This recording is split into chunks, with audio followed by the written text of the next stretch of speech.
হ্যাঁ গাইস, মা সকাল সকাল ভাত বসিয়ে দিয়েছে আর মাসি তো গেছে কাজে। মাসি কাজ থেকে তাড়াতাড়ি চলে আসছে। মেসো আর বাবা গেছে মাংসের দোকানে আর মা চাল ধুচ্ছে। চলো তোমাদেরকে দেখাই। দেখো মা চাল ধুচ্ছে আর এই যে এখানে ভাত বসিয়ে দিচ্ছে।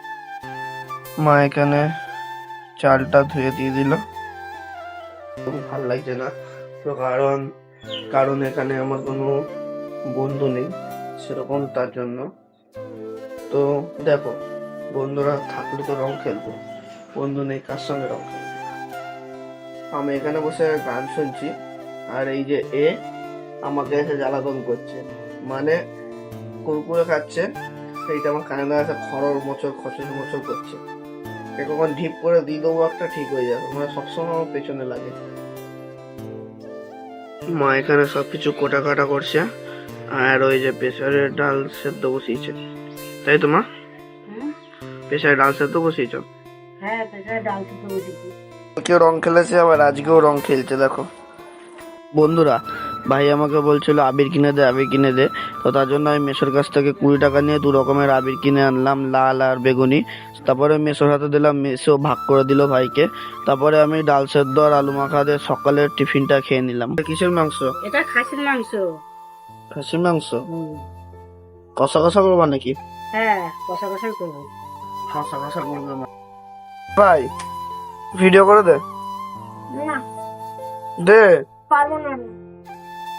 ভাইকে আমি বলছি ভিডিও করে দিতে, তো ভাই পারবে না বলছে। চলো দেখি আমি গিয়ে বসতে পারি। মানে আমি যখন বাইরে গেছিলাম দেখি বাইরের অবস্থাটা কি। মানে আমার উপরে পুরো জঙ্গি হামলা হয় তেমন ভাবে হামলা হচ্ছিল। মানে আমি লুকিয়ে ভিডিওটা করতে পেরেছি কোন রকম ভাবে। আমাকে দেখে নিয়েছে, আমার উপরে রং দিতে গেছিল। যদি আমি একবার যদি ওদের হাতে পড়তাম, তাহলে আমাকে পুরো ভূত বানিয়ে দিত আজকে।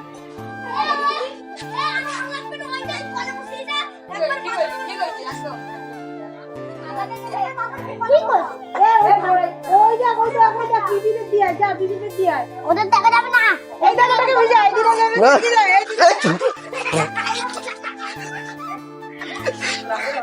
আমার মাকে দেখো, আমার মাকে ভূত বানিয়ে দিয়েছে। আমি বাইরে যাইনি, যাও ওই ভিডিওটা করেছি বাইরে গিয়ে, রং মাখার থেকে ভূত হতে বেঁচেছি। ঠিক আছে, দেখো মাকে দেখো, মা জাস্ট বাইরে বেরিয়েছে জল আনতে, মাকে পুরো ভূত বানিয়ে দিয়েছে।